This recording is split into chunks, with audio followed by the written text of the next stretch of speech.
What is up, my peoples, and welcome to This Raw Life, a small little hobby podcast colliding friends, dreams, and sometimes hocus pocus for whatever that means. Today's episode, I go off on a couple tangents, and we also get to know Mr. Ibeto, another diverse athlete competing in this year's Clash Cartier 2 happening on March 2nd.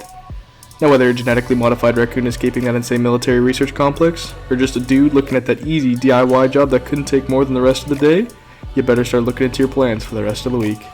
All the same, thank y'all for tuning in, and I hope I enjoy. What the fuck? Hope you enjoy what we got for you today.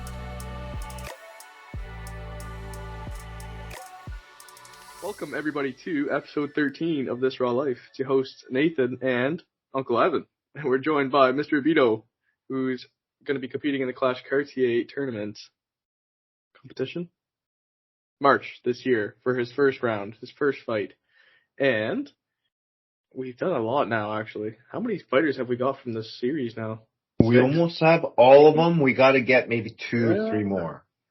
Next week we have Ibeto and Tarian, and then I still have to get Danny, Chow, and Daniel. Right? Okay, yeah. No, we've done quite a few now. Anyways, sorry, I got completely sidetracked. Almost got everyone. Almost got everyone. Mr. Ibeto, how about you start us off? Tell us a little bit about yourself. What you got up to this weekend? What's going on? Where are you from? Where I'm from. Okay. So nationality, I'm Nigerian, but I was born in New York, Bronx. So I've moved around a bit. Like my dad was a diplomat, so we moved around a lot. So Nigerian nationality wise, was born in America, and obviously I grew up and lived most of my life in Canada. No kid. Yeah. And you guys did good in the African Cup of Nations as well. Congratulations. We did good, but we should have brought it home. It's all right. Croatia was there too, man. I feel it. We were in the finals. We lost that. I know. So I feel you, man. It sucks. I think it hurts more when you're close. If they have gone on the first round, I think it wouldn't hurt as bad as losing in the finals. No, at least you have that ride. You have those memories. Now my kid, after watching the Croatia World Cup, we have those moments we watch together. We go bonkers every time there's a goal. I'm sure you guys do. Yeah. And that's what he loves now. He's like, hey, when's the next Croatia game? But same like you. When's the next Nigeria game? So sick, man. You guys did awesome. Yeah, it was good. It was a good tournament. It was fun. It was excitement. But talking about Croatia, I still remember Croatia taking us out of the World Cup. I think it was the year they won it. The year Modric won it. Croatia took out Nigeria out of the World Cup. You guys had a good team, man. Yeah. We got a little lucky. I mean, just sometimes you get lucky and that's it, man. Nathan's actually a big soccer guy too. Yeah, do you play soccer yourself? No, so kind of weird. So in Nigeria, soccer was the thing. So I did play soccer when I was in Nigeria, but when I came to Canada, I was tall. So they were trying putting me in basketball. So after it was weird because after I got to Canada, the only thing I played, I played different sports, but my main sport was basketball. I stopped playing soccer, but my brothers did and my sister did. Nice. Were you competitive basketball then? You went up right through rep, university, college? Oh, yeah. So I only went through high school. I had one chance to play for college, but decided not to. But yeah, I played all the way through AAA basketball. I also did lacrosse, Gaelic football, every sport possible. I was trying. Yeah, I did Gaelic football for 2 years. I tried.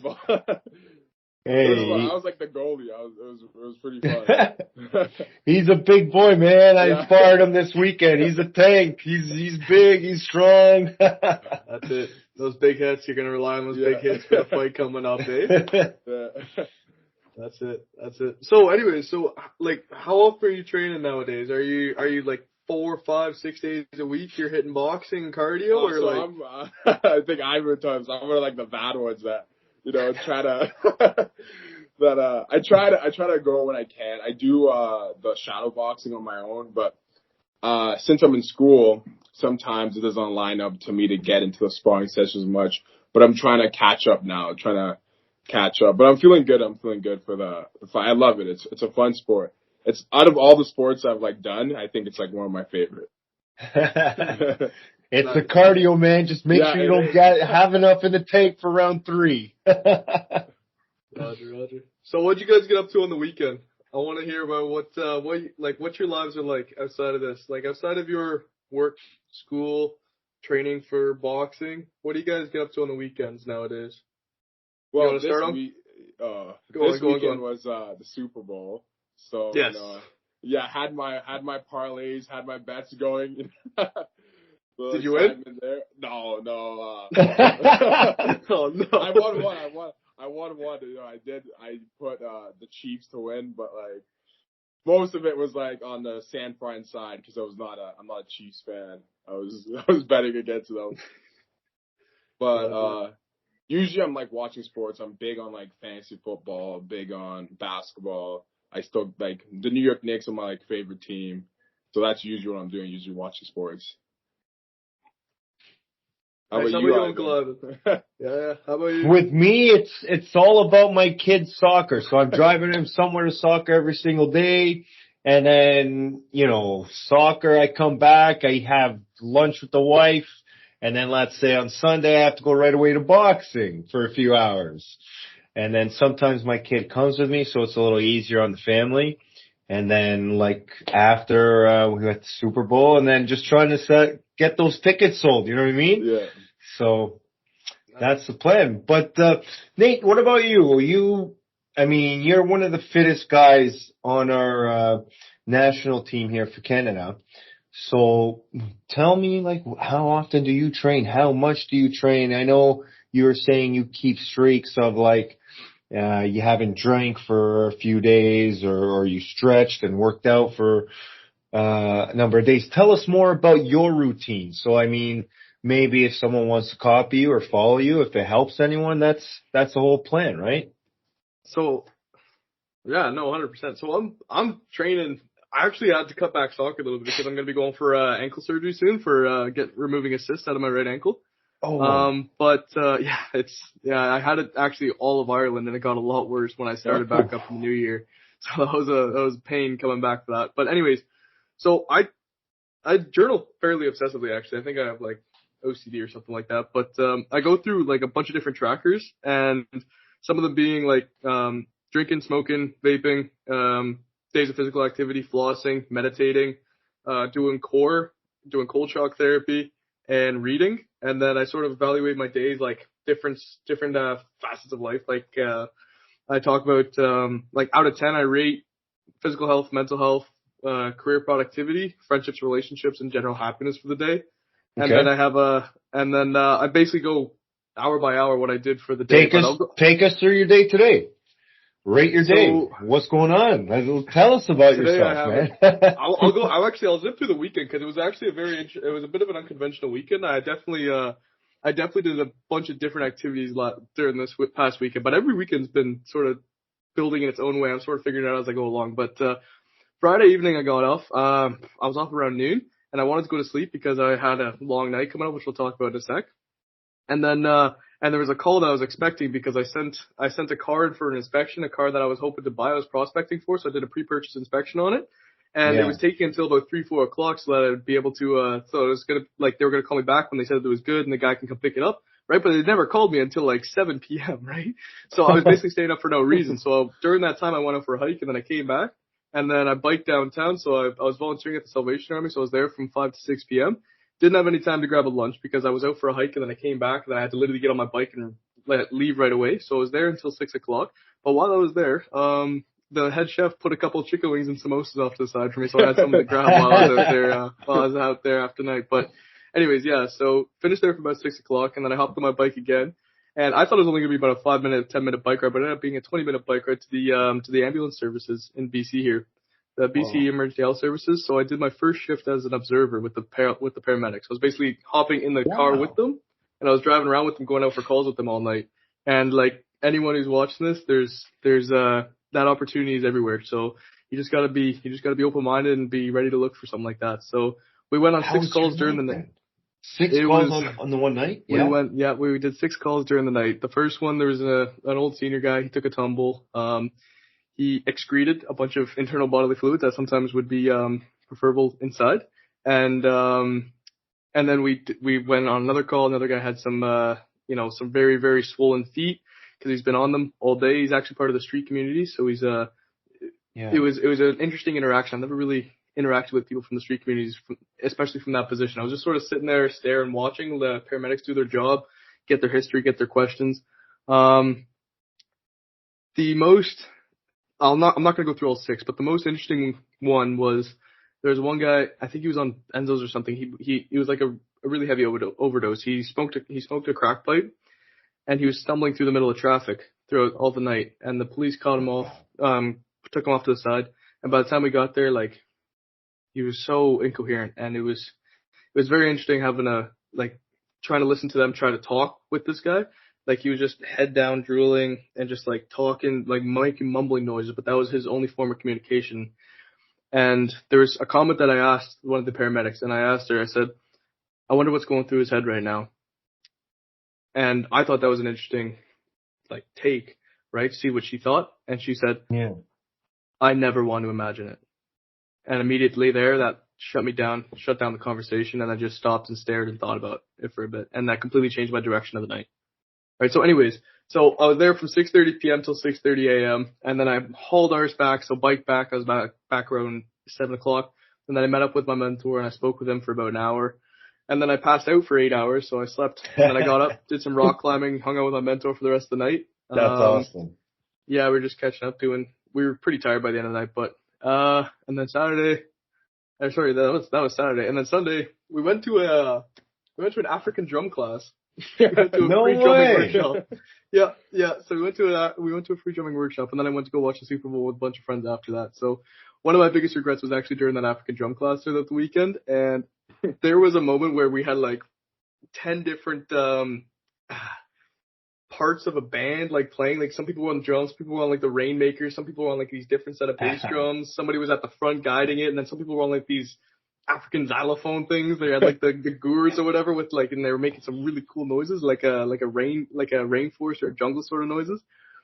And they wanted me to get up and dance, and I didn't know. I was so close, and that's my big regret. I was too shy to go up and dance. But anyways, that's pretty well how my weekend went. And the Super Bowl was pretty dope. I don't pay attention to football at all, but the environment was electric that I was in. I was very, very, very fortunate to be in that. So Nate, what made you start journaling your day? If you don't mind me, what made you start? Yeah, that's a great question. Yeah, no, actually at the end of the day, so one of the philosophies that I've learned during my time is that from ages 0 to 7, that's some of the most essential parts of your year, and any sort of habits or trends that you want your kid or your whoever to adopt during their lifetime, you share during that, or you share with them during that time, or you implement it, or you control it during that time, and you share with them those specific skills. And one of the skills that my dad showed me was journaling. And ever since 2006, it's been here and there. It's come back in different ways. And it's weird now. It's sort of manifested into its own version of clarity and accountability for me. So it's almost like a basis of responsibility and accountability. It's what it's turned into. I got 5 journals now, man. It's crazy. That's pretty cool, man.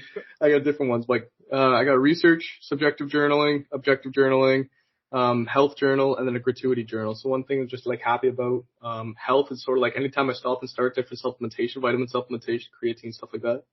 And the other two, objective journals, hour by hour, what I do every single hour, all my trackers and stuff like that, right? So how long it's been since I've done this.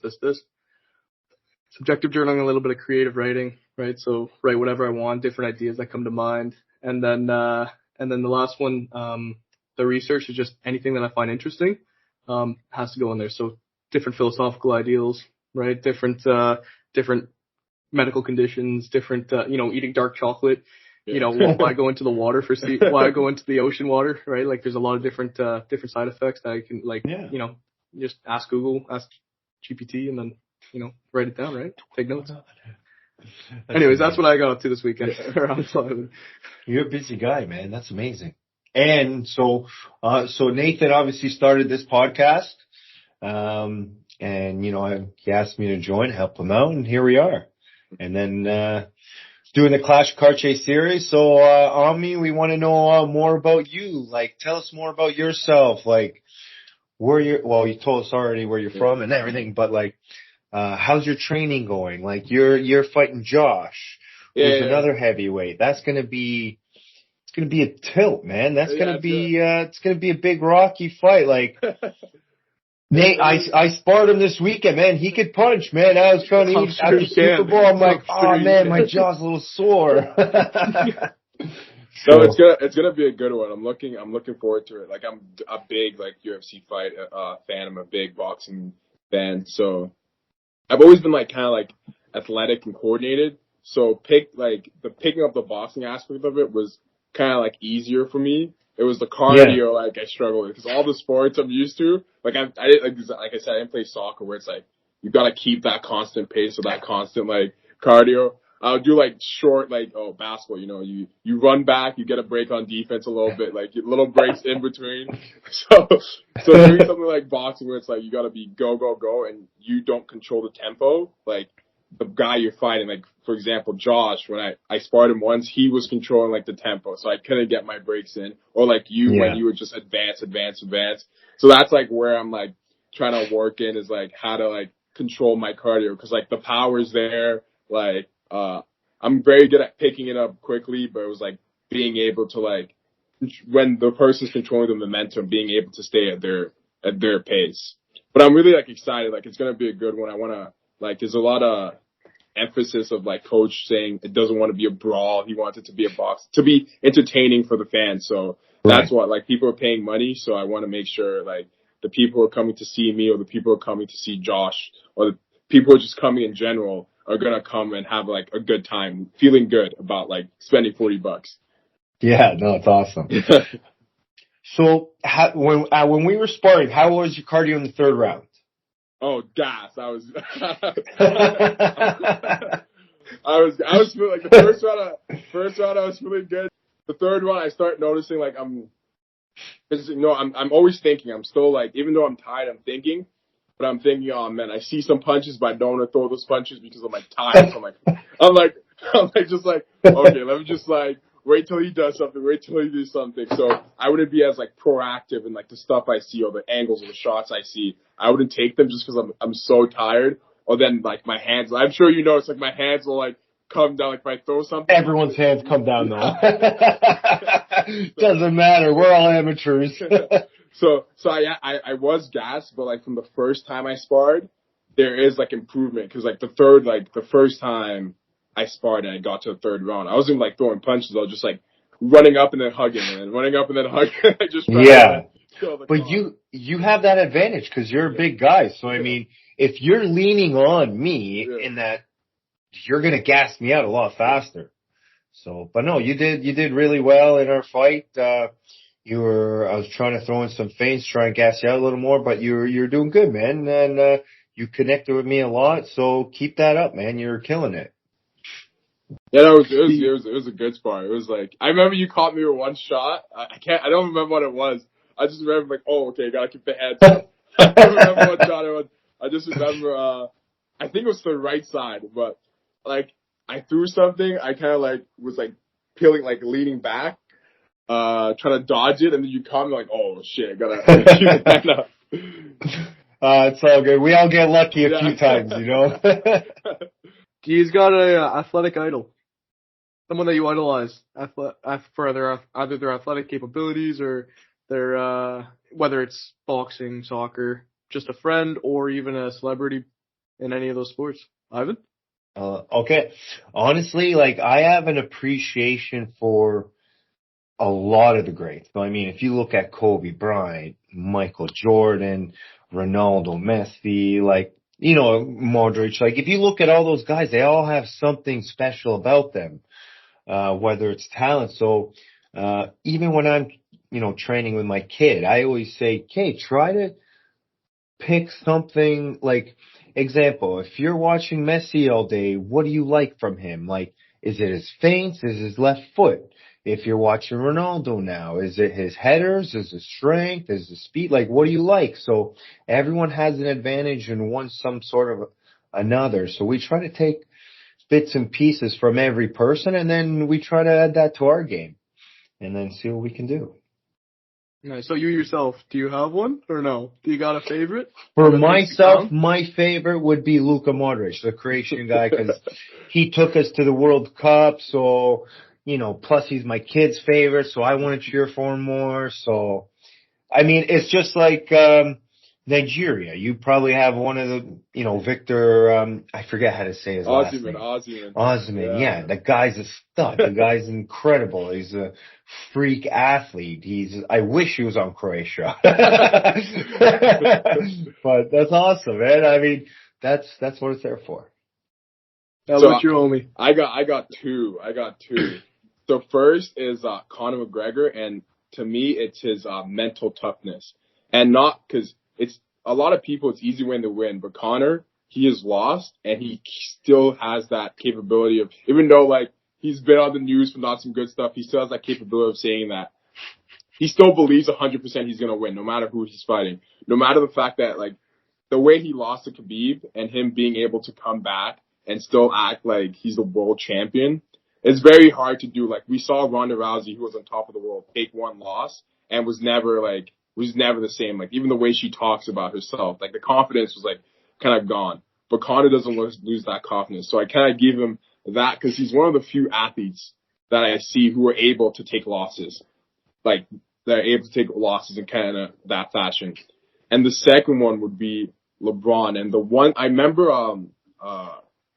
one of my teachers in high school was talking about LeBron because we were having this debate about Jordan versus LeBron. And even though the teacher said that Jordan was the GOAT, which I disagree with, even though the teacher said Jordan was the GOAT, he said the one thing about LeBron is LeBron was put in the limelight like when he was like 15 years old and like never had any scandals happen. Like you never see anything about like him like cheating on his wife or him out of the club or him doing anything stupid. It's whenever you see him, it's about basketball. It's always like, oh, LeBron, he didn't get the win or maybe he got the win. It's always about like he's basketball. So for someone who's like he grew up in a single parent, but like he has like good morals and he's never like you've never seen any scandalous thing about LeBron that didn't have to do with the game of basketball. So I can respect that. Two people. That's awesome. I do like. So, what do you do for your mental toughness? For me, oh man, I watch a lot. Like I don't know if this is cringe, but I like come up to the fight or like just even when I was like playing basketball, there was this guy named Inky Johnson. He was a football player, Divisional I football player, and he had an injury where he lost his arm. And he does this like motivational speaking where he talks about how he thought he was gonna basically make it to NFL and move out like his family out to projects. And then he starts playing well and gets this like serious injury where his like I think it's his left arm or right arm is like, completely paralyzed. Like he got injured in D1 football. He was never able to play football again. And he talks about how like he overcame now he does like motivational speaking. And if you hear this guy speak, like you would think, oh, like I'm ready to like team up and go play in the World Cup and score like the penalty or like you think you could do anything just like you hear him talk. So I always like listen to like motivational like speakers like that. That's good. How about you, Uncle Ivan? You know what? They're on Instagram. There's some pages like mental toughness and stuff. So you have those big speeches from the greats like Brady, Kobe, LeBron. And then you see those halftime speeches that get everyone pumped up. So it's pretty sick, man. Like it gets you in the game and then it gets you thinking like, holy cow, like can I get to the next level in whether it's boxing, soccer, or basketball, anything, right? So it's pretty cool. So, it's fun to watch. What about you? Like, what do you do for mental toughness? Clearly, you're doing the journal, and that's keeping you going. And I think it's an excellent idea because, I mean, I try to do that. I just can't do it. It's a lot of work, man. So, I mean, I got a lot of respect for you.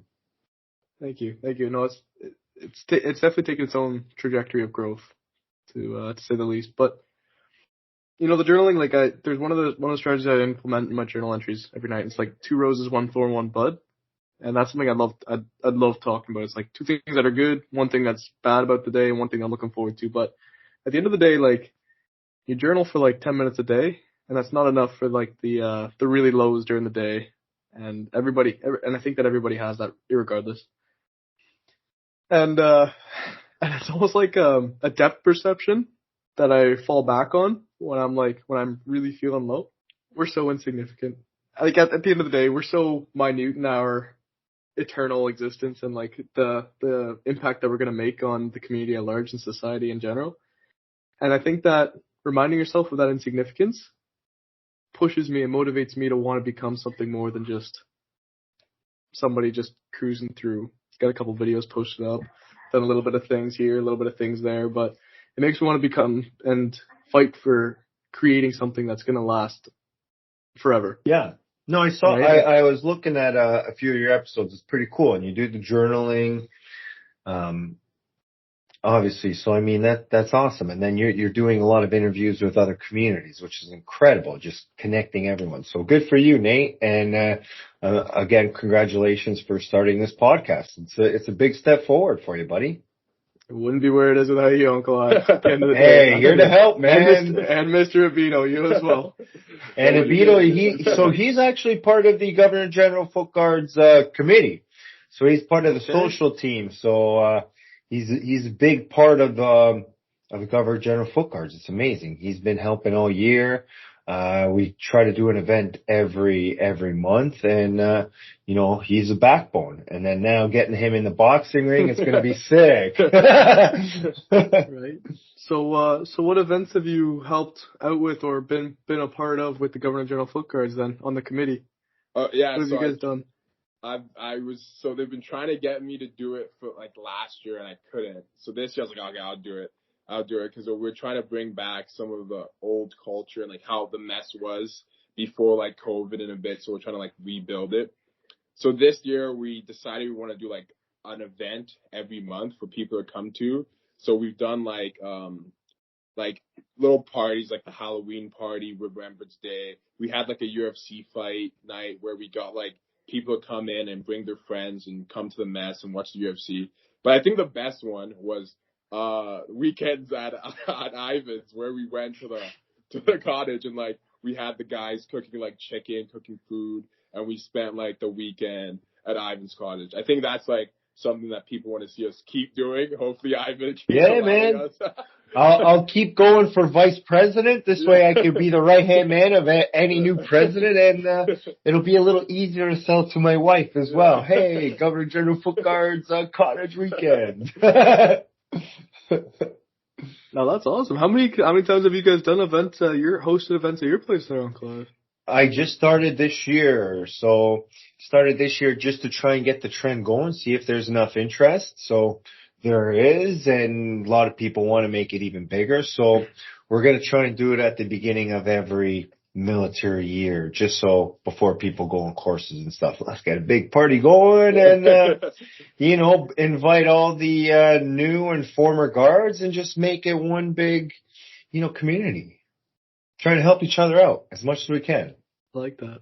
Omni, so you're fighting Josh here. He's another big boy. So do you have any big strategies moving into this fight? Like, I know you watch a lot of UFC, like, are you taking any notes from that? Obviously no kicking. So Josh, he's one of the few people actually taller than me. Not taller than me, but long. He has a good length. He also did Muay Thai for a bit, so he does have experience. But one thing I noticed, he gets frustrated when I sparred him, he gets frustrated very easily. Like, he shakes his head a lot, like when he gets caught. When I was sparring him, every time I would hit him, he'd shake his head. But also, something I didn't do, but I've been practicing, whenever I'd hit him, I'll notice he kind of closes his eyes. So I'd hit him and he'd take a step back. So usually I'll throw a jab. But what I notice, if I'm hitting Josh with the jab, I gotta go for like a 1-2, like get those combos in when I get him. Cause he always kind of tenses up when he gets hit. And Josh, he always kind of tenses up when he gets hit. So I've noticed I gotta, once I hit him, I gotta throw in combinations. Because he does his which is, even I do it sometimes when you get hit with a big shot. But I notice even whenever I jab him, whenever I throw something in his face, he's kind of anticipating, and he kind of goes like this. another thing is, one thing he's very like quick. Like he always throws 1-2, never just throws the jab. So he always throws like a 1-2. He's very like traditional with how he punches. Like he always throws 1-2, 1-2, 1-2, 1-2. So it's easy to read him, but it's also hard because it's fast. Like it comes at you like very, very fast. No, I think I'm ready. I think I'm ready. I think it's gonna be a good one when me and Josh get in the ring. And what's your toughest? That's Mr. Metcalf, yeah? Josh Metcalf? Yeah. Yeah, okay. We only interviewed him like a week or two ago. We interviewed him, yeah. So he's the other big guy. So yeah, two twin towers literally gonna go at each other like, oh man, like Hulk Hogan and Ultimate Warrior back in the day.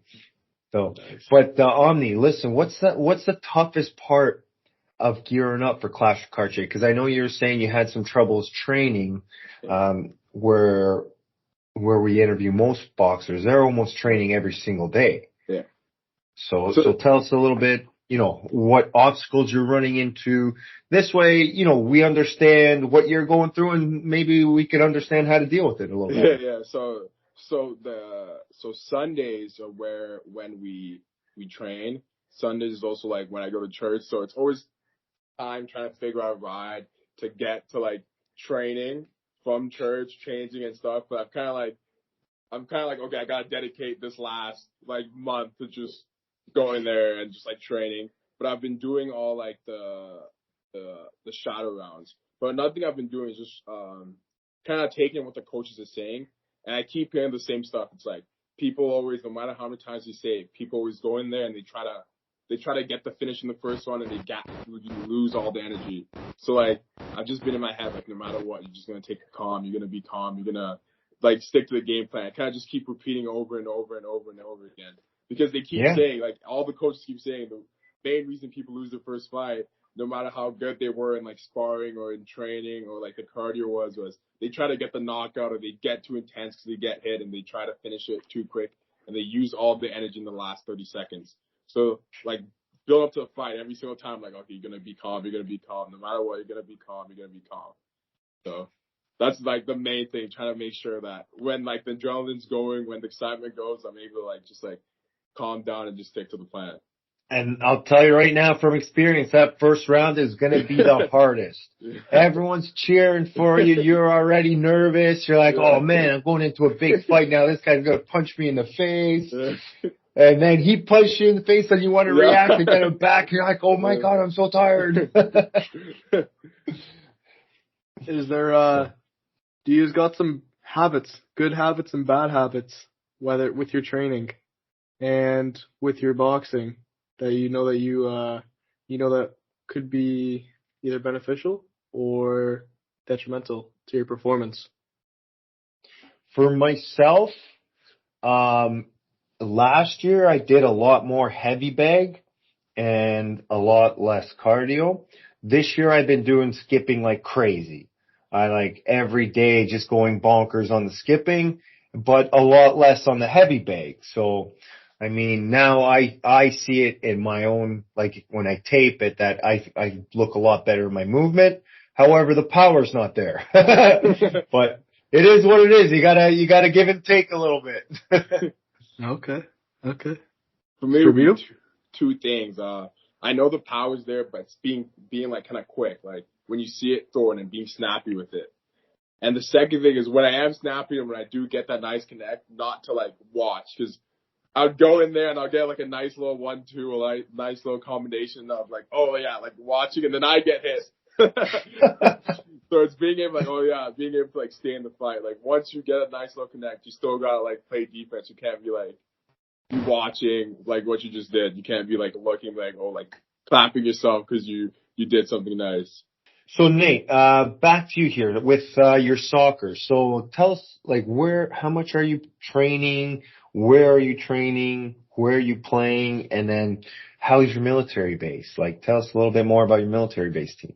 Also the position. I forgot to like I already know both positions. That's what I'm trying to Yeah, no, so I'm normally striker. Ivan, you're center back? I'm usually in the midfield running a lot or center back. Yeah, one or the other. Okay. Yeah, so I got to Squamble probably November 2022. And I joined the team within like 2-3 weeks or something. And pretty well since then. So probably like stay safe December 2022. I've been playing about 4 to 6 times a week every single week. And sometimes like let's say 1 to 2 times a week I'll be in the gym, booting the ball against the wall, practicing shots, getting some of that leg power in. I don't do enough skill work like quick feet work. I think that's one of my biggest downfalls on the field is like I hesitate with my feet too much. I don't know about you there, Uncle Ivan, but like my feet just kind of like get caught over themselves at times. I'm like tripping over them. So, You but know what? I have a shots are dog. I have a little dog that's kind of annoying sometimes, always brings me a little ball to play fetch with. So, you know what happened? I was always just trying to deke it out, and it's just going bonkers. That's how I got good at my little quick feet, is playing with a dog that was annoying, and I was just trying to deke it out. So, So get a dog is what you're saying. I'm not saying get a dog. I'm just saying I got lucky with an annoying dog, and I found out how it could benefit me.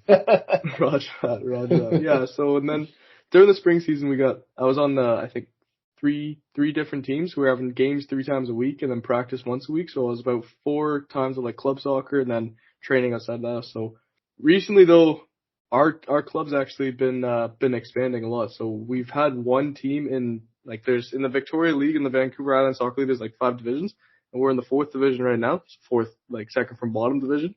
That's our base military team, and they're looking to split it up. So one team in the 5th and one in the 4th, which would be 2 different teams, and they're gonna like take some of the players and put them up into Div 4 in case Div 4 is looking for players. But that's like 2, 3, 4 times a week. On some weeks, we're training twice a week. We got small little co-ed games on Mondays and then games on Sundays. But again, I need to take a break. Like I too much soccer, too much soccer. You know like what? Year and a You're half. right. I mean, the only reason why I'm also playing 4 days a week is because I'm taking my kid to his soccer training. And then I'm like, hey, what am I going to do here? Just sit on the sideline? I'm like, okay, might as well just train a little bit. So again, you got to try and take a negative, turn it into a positive somehow. So, but Nate, let's go back to you nutrition wise, because you're ripped. So tell us what you do for your nutrition. Like maybe everyone listening can see what you do, copy you, and go from there.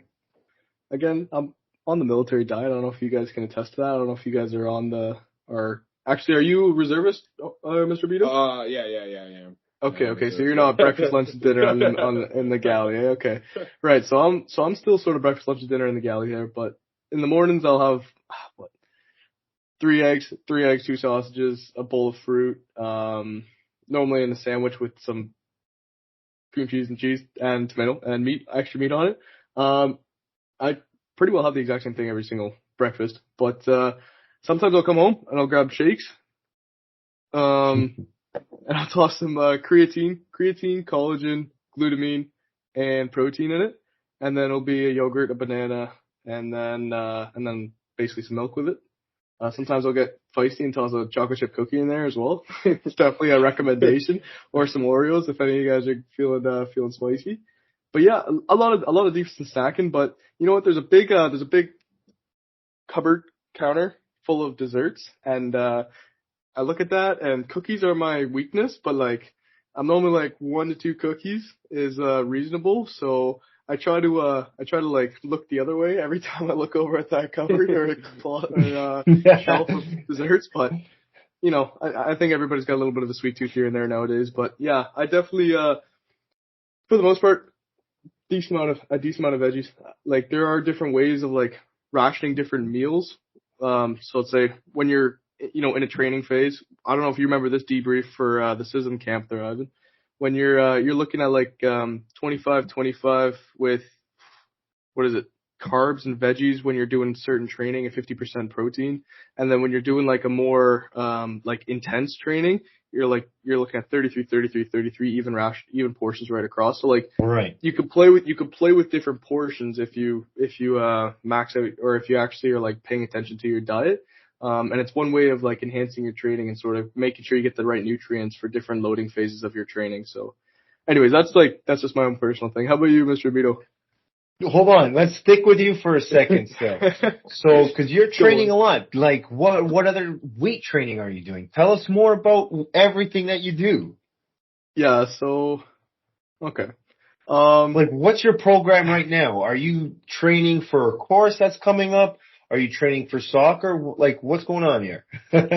So I'm mostly for soccer, I guess, but like I do want to eventually go for search and rescue selection, tech selection. That's the ultimate plan down the road. That's a long ways away, but there is a standard of fitness that I know I have to maintain for that.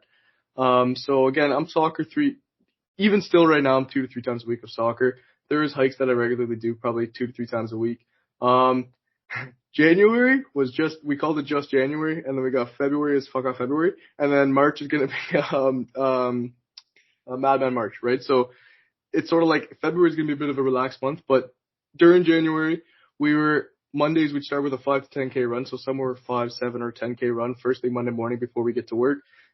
Tuesdays we'd be doing battle ropes, hit circuits. So the minute on the battle ropes, then there's 15 minutes on the battle ropes total, but like 1 minute on, 1 minute off. And the minute off, you're rotating between push-ups, pull-ups, crunches, reverse crunches, and heel taps, like heel touches, so core.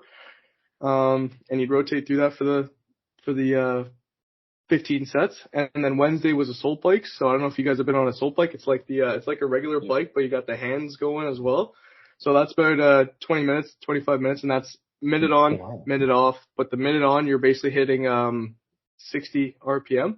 So it's actually a pretty intense minute on, and you do that for 10 or 15 sets, depending on how tired you are or how lazy you're feeling during the day. And then after that, you end with a bit of a mobility session. And then Thursday, we're running to Sax Point, so it's about a 1.6 kilometer run over there. And then we're getting the ocean actually for 10 minutes. So we go right in the ocean for 10 minutes. So that's a cold shock therapy. And, that's miserable first thing in the morning. You want that warm shower. You want that warm shower when you get back. I'll promise you that. And then Friday we normally sleep in. Sometimes we get up. If we miss Monday or we miss a day in the week, we'll do it again Friday. But anyways, during lunch on ship at work, I'm normally doing like either a calisthenics workout or a resistance training workout. And then after work, Tuesdays, Thursdays, I have soccer practice. And then, or Sunday, Monday, Tuesday, Thursday, I'd have soccer practice. But generally Tuesday, Wednesday, I'd be doing like 250 or 500 meters of swimming, and then doing saunas and meditating during that time, and normally get a resistance training workout once, twice in the evening as well. So generally around 2 to 4 hours of physical activity most days. Wow. Sunday was like 1 hour of physical activity, which kind of sucked, but like I'm a very locomotive guy, and I hate sitting around doing nothing because like I'll go crazy, I swear. But no, that's good. And it showed in training camp. Obviously, you were one of the most fit guys there, so it pays off. So you work out 2 to 4 hours a day. That's amazing. Yeah, keep it up, man. Keep it up. Within reason, yeah, I guess so. But yeah, I definitely hop between different workouts, right? So I'm doing a lot more swimming now to sort of work on the mobility of all my joints, because like I'm doing a lot more resistance training, and I could feel certain areas popping that I don't think should be popping as much as they are. So I'm definitely being a little bit more precautious and taking certain diverse training methods for it to avoid injuries. So when you're on a ship, how do you work out on a ship? There is a gym on ship. So the frigates so the frigates are basically a floating city of like 220 people. And generally speaking, most ships do have a little weight facility in the back. So there's not as many workouts as you can do, but there's a couple treadmills, spin bikes, there's punching bags, there's a couple captain's chairs. Sometimes there's even squat racks. Sometimes there's leg presses, right? So there's actually and obviously a lot of weights and like small mats and elastics and stuff like that, right? So there's definitely a lot of there's a lot of physical activity that can be had at lunch on ship, but being able to get out and do it is a whole other thing. Like having the motivation to get out and actually go in at lunch when you're starving and you're like, I need to eat. But yeah, and you guys squeeze a workout in at lunch? I do, yeah. So I work from home, and then the gym's 2 seconds from my house, so I just jump over and then come right back. So actually, Omni and I live close to each other, so I go to the Anytime Fitness there. So I just go in and out. as much as I can, right? So especially with fight night coming, you know, if you're not training every day, you're going to be in a world of hurt, you know, come fight night. The other guy's going to be ready and your head's going to be ringing. So, Mr. Beetle, did you get your stretching in? I don't. That's the one thing I don't do. I don't stretch. That's the one thing I always lack. I even like when I'm starting sports and that I always hated stretching. Like could never even I remember in like high school they used to have that flexibility test, and that was the only thing I'd ever fail in gym class. That flexibility test, like moving, like you basically had to like touch your toes like sitting down, and I could never move, like touch the bar. So yeah, I do need to stretch more, but no, I still get the workout, and I use the Carlton gym, and I also did build like a make home gym in the basement of like my house, my mom's house. So I do have like a pull-up bar, elliptical, a bench, a squat rack, battle ropes, and a treadmill. So I do have. That's where I do my my shadow box. I have a little area for my shadow boxing. Nice. The battle ropes, battle ropes, eh? Those things are tough, but no, they're worth it. Any quick tips you could tell us from your boxing experience there, Ami?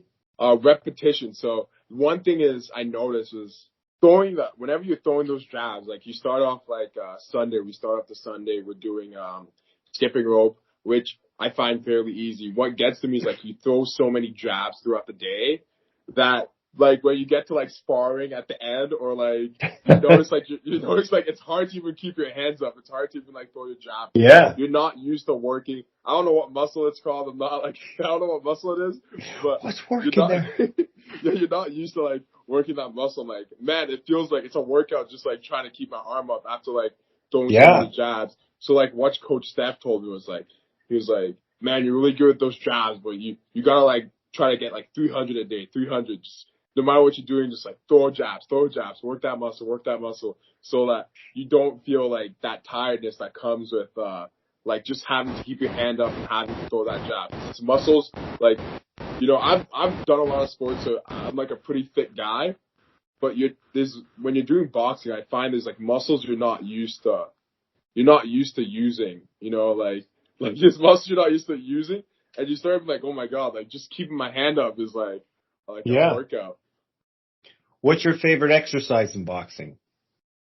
The one I like the most is when we get to the heavy bag and we're just going like repetition, like just getting as much around as we can, and then he like says a combination like 1-2, and then we go 1-2, and we use all our energy, and then we go back to like just like go repetition, because that's like it's like also like a mental toughness, because like Coach Mike sometimes man he takes a while before like.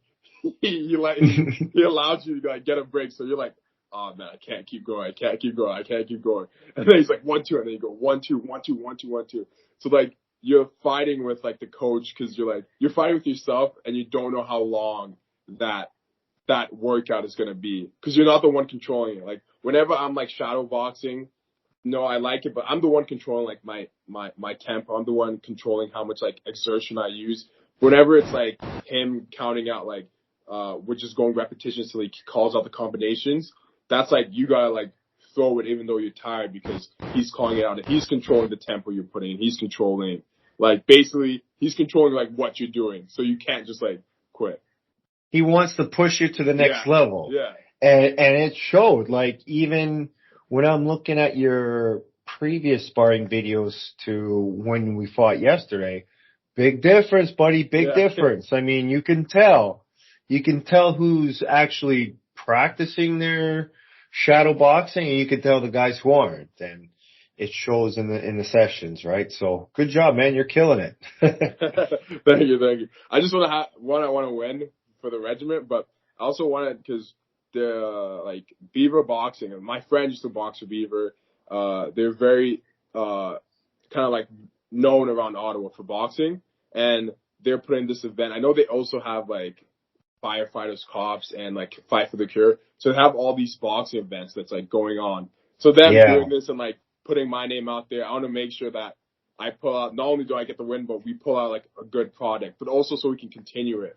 Because there was guys like you and like Davey who went out there the first year, like kind of like the guinea pigs to test out if this could actually work. And then hey, it worked. And then they said it could work, so I want to make sure that we do good enough that we can keep it going and like. And we got to keep the belt. Yeah, we got to keep the belt in our museum, not the cameras. How'd your day? What'd you get up to today? I know this is a little bit of a sidetrack, but what'd you get up to today? This morning, woke up, had to get all 3 kids ready early in the morning, take them to grandma's house, because then she's going to take them to the bus. 3 kids. 4 or 5 a.m.? No, 4 or 5 a.m.? I wake up at 6:30. Nice. And then I try to have them out of the house around 7:15. 6:30 in the morning, it's hard to drag them out, but so I usually just turn on the lights so they're like, oh, but that's their signal to know, like, hey, time to wake up, Dad's coming here, Then come back. So I work from home, with OFX. So I exchange money for personal businesses. Just if you have US Canadian or vice versa, that's what I do. Make it easy.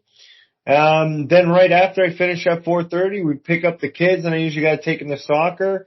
Today's my one day off where I do the podcast with you, though, so it's pretty cool. And then meeting new people every week. So Mr. Ibeto this week, and always someone else every other week. It's amazing. So thanks, Nathan, for letting me join your podcast. Of course. No, it's a pleasure to have you on. And Mr. Ibeto, take us through your day. Today, so I've been doing one thing. So taking quantitative crim, like it's my last year in university. So I've been trying to understand like SPSS. It's like this stats. It's basically like Excel, but like on steroids. So I've been trying to figure out to like punch this data for this huge assignment, like taking it's like old crime stats, and I'm punching it into the system to create. Can't you use AI?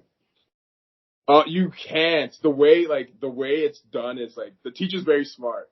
So for his quizzes, the answers you could get AI to do it, but for like the way he does it, like the AI actually would give you the incorrect information. I don't know how he did it. Yeah, I don't know how he did it. But he asks the questions in a specific way that you either have to reword, like you have to put in a lot of work to reword the answer. It'd be easier just to like actually put in the data, but it's not too bad. It's not too bad. Just taking numbers from one thing and then putting it into another thing, and you go on YouTube and you Google how like turn it into a graph or a pie chart and all that stuff. So yeah, that's all I've been doing, like trying to figure out how to go around SPSS.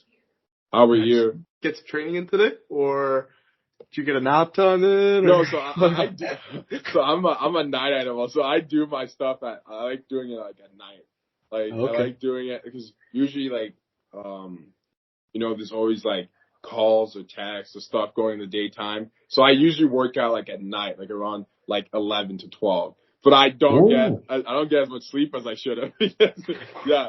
But I always like working out like at nighttime. Even like when this summer, someone I met through like CG Ross, he was the opposite, so he likes working out in the morning, and then I work out at night. So sometimes with like cross path, but like he would be getting up, and I still have all this adrenaline, and I would just be going to bed.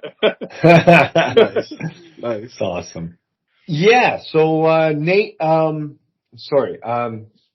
Ibeto. So, is there any last remarks that maybe you could tell our listeners? Where we could find you, if you have an Instagram we can follow, and anything to promote yourself. Here's the one last chance. So gonna give 2 shout outs. One to my Instagram, it's like OME Ibeto, IBETO. And also like if you're in Ottawa, I would give a shout out to like the Ottawa Hoop Stars. They're a great organization. I used to volunteer for them, but I don't do it as much with like work and stuff, but it's just like stuff that they do around like Ottawa. I think it should be more known. I think they should have a lot more followers than they do. So I'll give them a shout out. They play basketball like at high schools, or like they do like at the park. So I'll go give them a follow. But also the guards page, the Leo B. I think it's Leo B. Clark Club. So I'd also give them, because we're always doing some cool stuff like the boxing match. We also throw some awesome parties that, anyone is good to attend if you think about joining the reserves or you just want to come have a good time. So those 3 would be the pages. I'll do the shout outs here. Nice. Uncle Ivan, how about yourself? Close remarks from your end? You know what? Thank you for joining us today. It was a pleasure, getting to know both of you a little bit more today. Big fight coming March 2nd in Ottawa.